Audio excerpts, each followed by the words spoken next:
How do you explain that some people manage to change the world more than others? And how do you explain that these people who manage to change the world are not necessarily the richest, nor the most powerful, nor the most intelligent?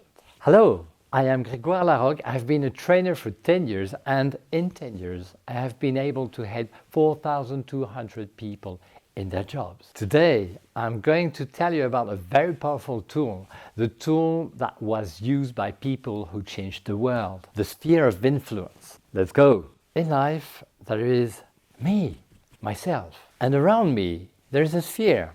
The sphere of influence. The sphere of influence is the things that affect me and on which I can act. And around this sphere there's another one, much bigger, the sphere of concern. The sphere of concern is the things that affect me and on which I cannot act. So if I get up in the morning and I want to have a crappy day, I can do a very simple and efficient thing.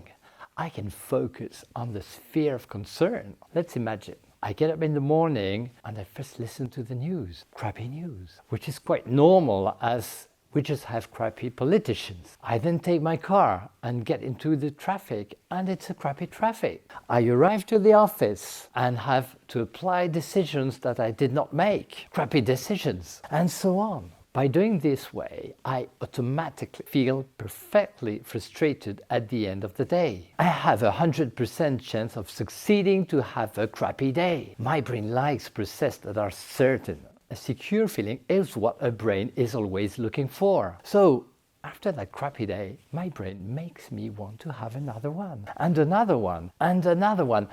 And after 7 crappy days, I succeed to make my crappy week. And after succeeding 4 crappy weeks, I manage to get my crappy month. Then I continue to make 12 crappy months to get a crappy year. And crappy year after crappy year, I succeed to get my extraordinary and unique crappy life. So if I want to have a nice day, I have a very simple but more difficult thing to do. Focus my attention and my energy on my sphere of influence. Every time I have the reflex to ask myself, yes, all those concerning things exist, okay, and what can I do now? I increase my impact on reality of things. Look, it's mechanics. My energy is limited. So if I spend part of my energy on the sphere of concern, how many percent will I get back? Yes. 0%.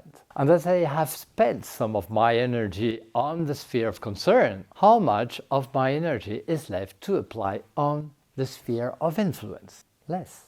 I have lost part of my impact capacity on my sphere of influence by spending some of my energy on the sphere of concern. So that is the thing. Well, I told you that was the tool that was used by people who changed the world. I think I owe you a couple of examples. Let's talk about a Swiss unknown citizen. Let's go several years ago, year 1859. For his business, this man is in the north of Italy, a place named Solferino. On that day, there's a terrible battle. He sees what is happening and he's shocked by the barbarism of this battle. What shocks him the most is that there are many wounded soldiers on the battlefield, and there is no one to rescue them. Even worse, these wounded soldiers will die because there will be other charges and other troop movements, and they will end up crushed by all this. Normally, this man should have done nothing, as he could not do much. He should have come back to Geneva in Switzerland, in his club. He would have denounced the barbarity of war. Barbarity of war. What sphere is this? Yes, sphere of concern.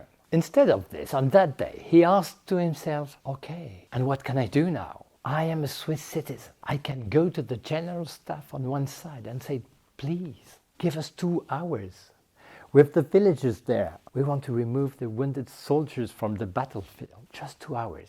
And after that, you continue to do what you want. Well, sir, this is not the process. We have traditions that have to be respected. And by the way, who is sending you?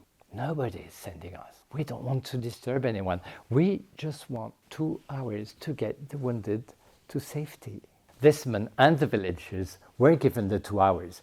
They saved many wounded people. This action finally got quite famous. On his side, the Swissman was quite traumatized by this experience, so he decided to write it down in order to feel better. He wrote the book, A Memory of Solferino. And the action and the book finally came to the ears and on the desk of the most powerful head of state of the time, Napoleon III. Unlike every politician, Napoleon III was paying a lot of attention to his popularity. Therefore, he decided to meet that man, the hero of Solferino. He met Henri Dunant. Henri Dunant is the name of that man. And Henri Dunant said, "What I ask for is just a small rule. That small rule is that if on the battlefield you are wearing a small distinctive sign, it means you're only here to care about the wounded people. The rule would be that you don't shoot the person who is wearing this distinctive sign. The distinctive sign should look like none of the existing flags, so that it cannot be confused with any country.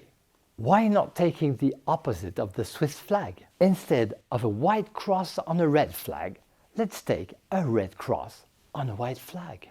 You know what happened then? Foundation of the International Red Cross, signing of the First Geneva Convention, and several years later, when the Nobel Peace Prize was created, it was awarded to Henri Dunant. What can I do now? I need 2 hours to remove the wounded. International Red Cross, today 110,000 volunteers.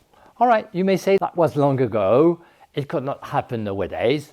Let's take a more recent example. Year 2007, 2 young designers who lived in San Francisco. They lived in a small flat, and on that day they were quite upset. They were upset because there happened to be an important design congress in San Francisco, and many people who were interested in this congress could not come because there were no more rooms available in the hotels. So these 2 people could have said, "In San Francisco, businessmen and politicians are really the dumbest people in the world. They are not even able to build enough hotels for the events that take place in San Francisco."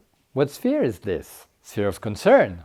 And instead of this, they said, "What can we do now? We have 1 free room in our flat.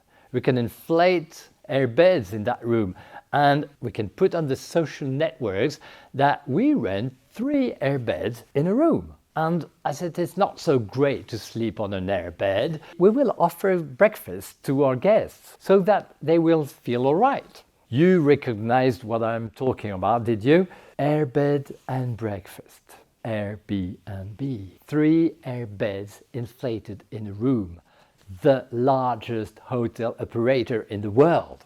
Okay, and what can we do now? There would be many examples about the people who changed the world by using this tool, the sphere of influence, just by asking themselves, okay, and what can I do now? But I think it's time to care about ourselves. I ask the question, we live in a crazy world. Okay, and what can we do now? What can I do now? What can you do now?